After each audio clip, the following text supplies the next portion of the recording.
Here we go, and a big welcome to Russell.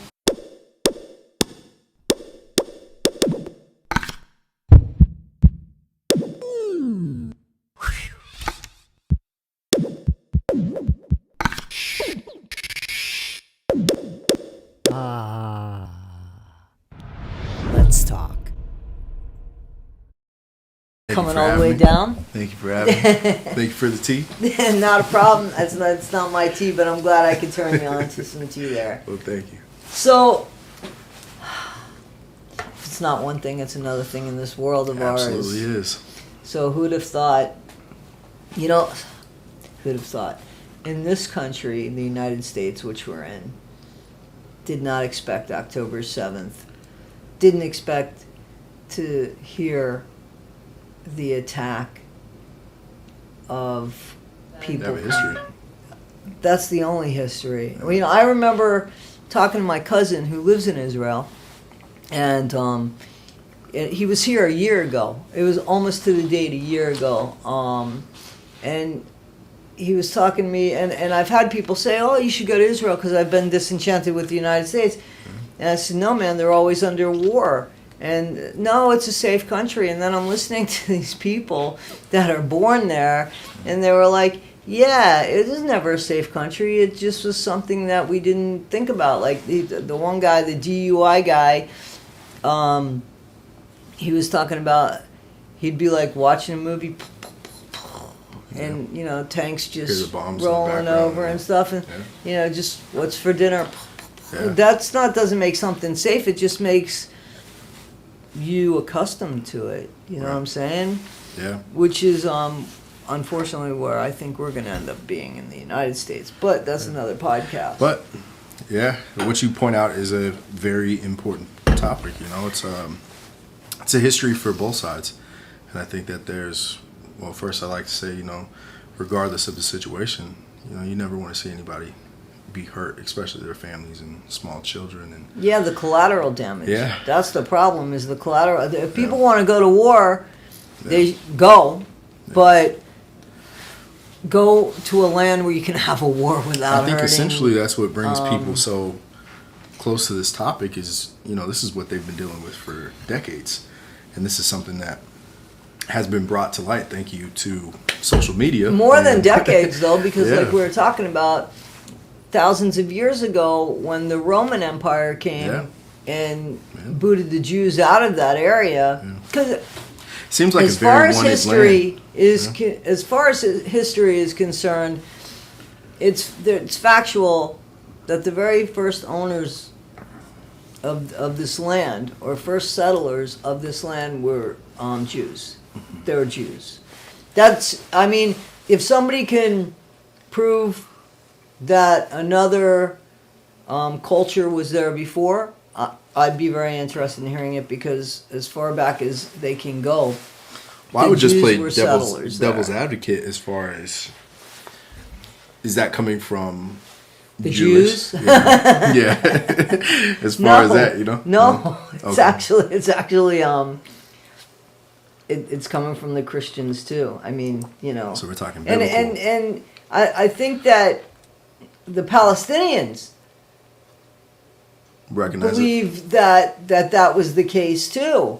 But over thousands of years, in more modern civilizations, it was the Palestinians that settled there and lived there. Yeah. But the truth is, the interview that I showed you, where the survivor of the Holocaust, the gentleman, said,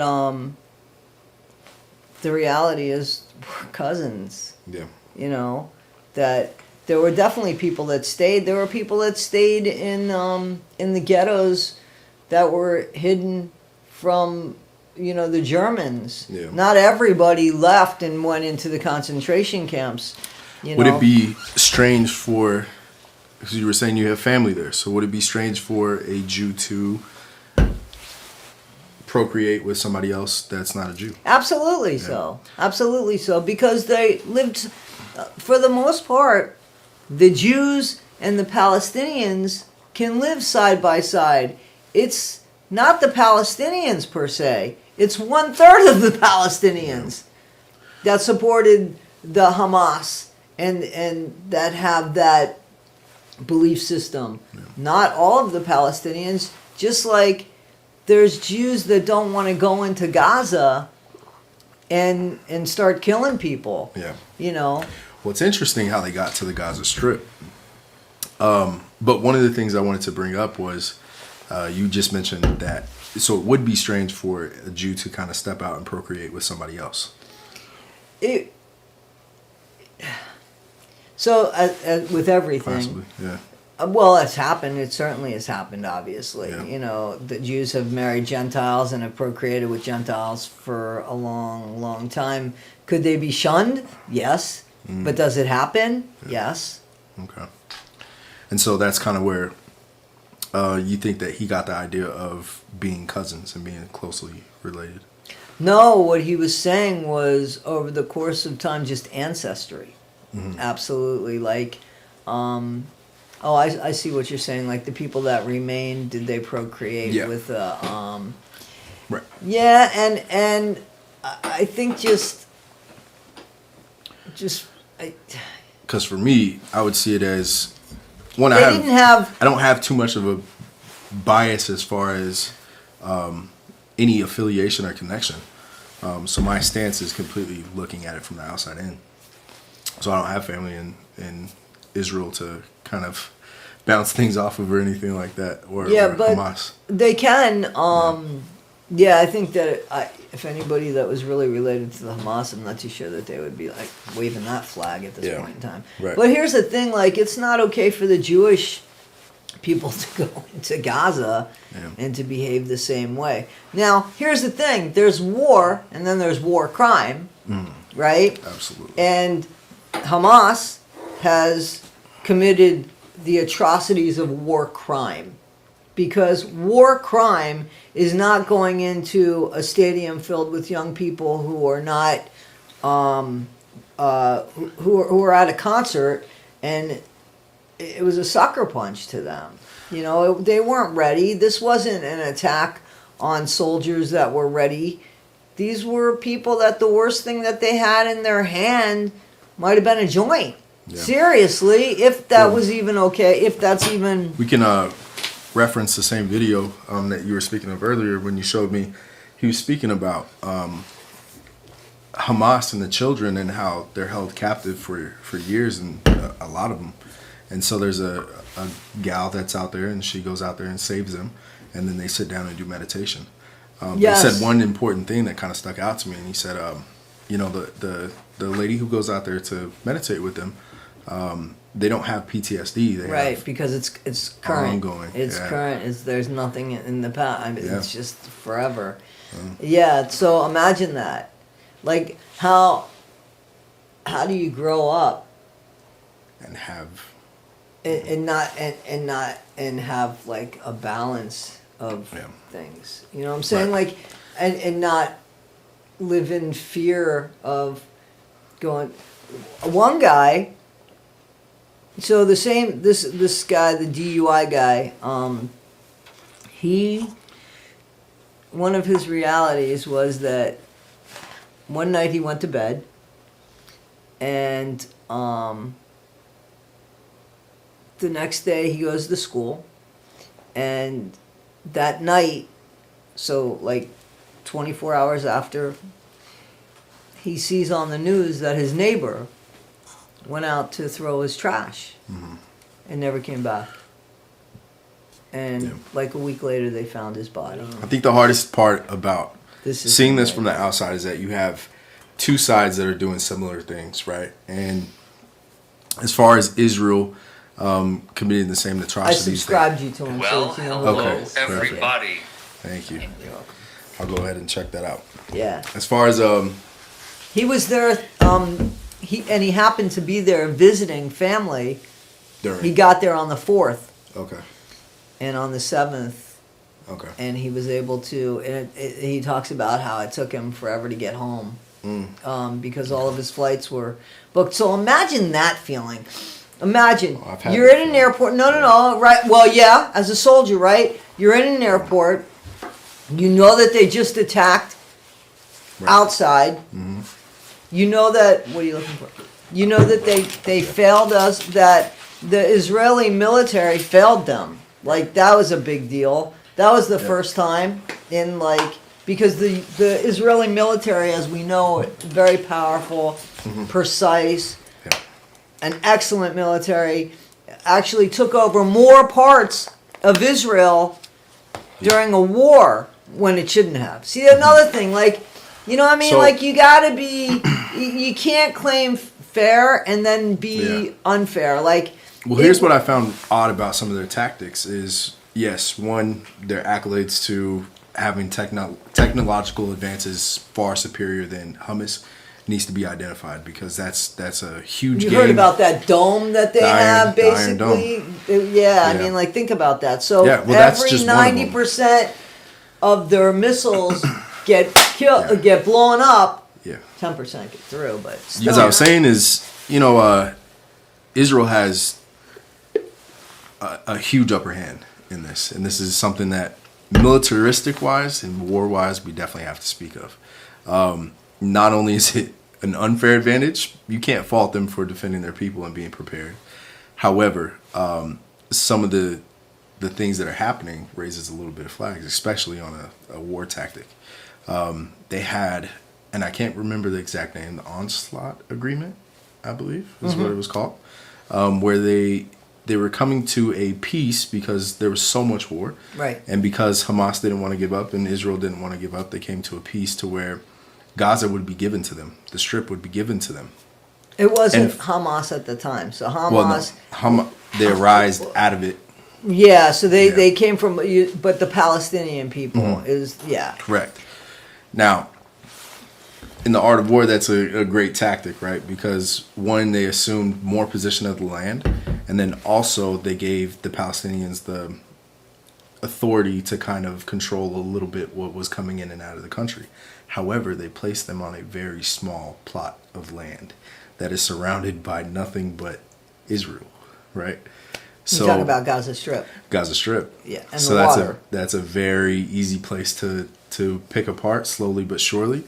And from a militaristic point of view, they've set themselves up very well to create a genocide. And that's... So I'm not sure that the Jews did that. I think that, I want to say that the British were the ones that, well, they gave the land back to the Jewish people, Israel. They gave them that in 1917. I want to say that happened. And they pilled. And then what happened was but I think that after the Holocaust, people were able to come back to Israel and be safe there, but I think that Israel was supposed to be like a two-state country. Mm-hmm. So, to me, first of all, I never can appreciate when another country comes in and says this is the way it's going to be. They don't know the agriculture. It's just like North and South Korea. Somebody came in and split it in half. North Korea can't even fucking... they have no... they can't grow anything. Yeah. Because that's the part of the country that unfortunately is all mountainous. Beautiful. Beautiful. But you can't grow anything in South Korea. You know, and there's an ocean there. Yeah. I mean, so you can't just... Well, that's the thing. You can't take these countries and just say, well, you get this half and you get this half, because you don't know where's the benefit there. Yeah. It wasn't it. So, and it obviously in Israel hasn't worked, and it really hasn't worked in North Korea either. Yeah. Or, you know what I mean? And South Korea is thriving. Yeah. Right? South Korea is thriving. Yeah. North Korea, not so much. Mm-hmm. And Israel, too, is surrounded now by Gaza, Jordan, Egypt, Lebanon. However, a lot of those surrounding countries have actually opposed supporting Hamas because they believe that, well, one, Egypt is going into an economic crisis, and they don't want to take on any additional people, and they obviously don't have the refund or the resources to support that. So But yeah, exactly what you're saying. I mean, I don't think any of it is fair to either side. I mean, it's like sticking two tarantulas in a cage and having them fight each other to see It just which one is doesn't- going to win. And it's like, I don't think that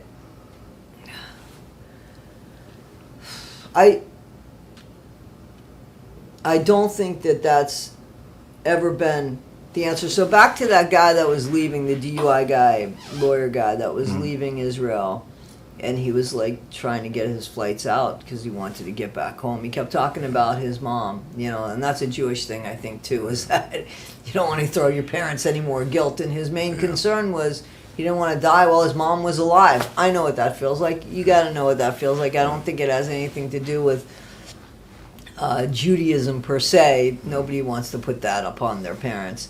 But while you're sitting in an airport, knowing that outside the world has gone to hell, and you're racing against the clock, like, what does that feel like? Are you going to make the flight? Or is the next second not going to be there? Like, just waiting like that in an enclosed space. Trying to get the hell out. Because all bets are off during this war. I mean, they've hit hospitals, they've hit everything. And they say that about the Jews. The Jews, I'd love to know the truth. Well, I mean, Hamas has typically done the same thing. Hamas, it's not directed. They said that it's not directed. When they've said to the Jewish people, why are you going after the hospitals? Why are you going after the schools? And the Jewish people are saying, that's where they're hiding. That's where the ammunition is. That's where everything is. I mean, that's where they're hiding it. They're using these people as human shields. I don't know. What do you want us to do? I don't know. It's hard I'd love to know the truth about that. Yeah, it's hard to get some sort of intelligence. Just fucking hate. Yeah. That's what I would say. It's hard to say that because people are people, and that's just too bad. Yeah. You know what I mean? And people carry their own biases and hatreds and everything into their war. There's good soldiers, there's bad soldiers. You know what I'm saying? There's soldiers that might not want to strap a gun on them but want to defend their country. And then there's animals that are like, I'll just kill anything in sight and what the fuck, I'll take a kid with me. You know what I mean? Like, what kind of monster? Yeah. What kind of... I don't think that the Jewish people have done that. I haven't heard where the Jewish people have mutilated people and decapitated. I haven't. Not because my family's Jewish. Here's the difference. One is the militaristic advancements that have happened between the two groups. Israel has had drones since 2007 that they've effectively used on Hamas. They've also had the Iron Dome, and they are the most advanced defense weapon mechanism in the world. So I think we're dealing with two types of different battle, and that's one is war and one is war crime. But that's what I think. I think war crime is when you go into somebody's home and you just start shooting away. You don't even go into their home and say leave. But you just start shooting away. That's not war. That's war crime. But there's no difference between that and dropping a bomb on innocent children. I do see that there's a difference. There is a difference. I think that there is.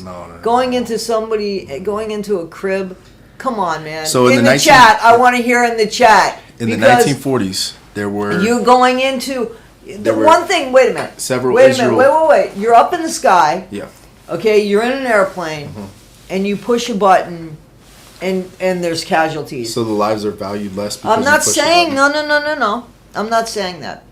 The person pushing a button, I guarantee you there's a lot more people that could push that button than that could go into a child's room, and a lot more people that could push a button than can look a child in the eye and take their head from their body. That would be disregarding everybody's previous relationship to what's going on. So as far as that, I mean, for example, a person in Hamas could have, that person who decapitated a baby or whatever the case may be, could have had a very violent thing happen to them and their family. and that's why they've chosen to take that route. But they also don't have the weaponization to do a different route. They don't. What I found was strange is that Israel has F-16s, 22s, and 35s. Those fighter jets are all American aircraft, and America doesn't hand out building rights for those. Those are $1 million weapon machinery. Hamas has nothing like that. Their infrastructure is crumbling. They are standing outside with mortars and AK-47s. Oh, they're going to lose this war. They know that they're going to lose this war. 100%. So I don't understand. I mean, like, 100%. These are people that value things differently. These are people that value, I think we talked about this before, they value how they're going to die more than they value how they're going to live. In other words, I wouldn't say that. yeah, I've actually heard it not put exactly the way that I mean, I'm not doing it any justice, but they do. They feel like their reward is in death, and that's just true. There's a lot. No, that's not true. I would say that that's a very westernized view on it. I've spent multiple moments in time in very intense situations to very calm situations with people from the Middle East, and that's not just to say Muslims alone, but they place a lot of pride in how they live, and I'm not talking about okay. So again, I'm not talking about even militaristic. Okay, I'm groups. talking about radical. I'm talking about Hamas. Hey guys, thanks a lot for listening to our first podcast. This is only the first part of War or War Crimes. And this is End.formants, END.formants. It's our world. Let's talk about it.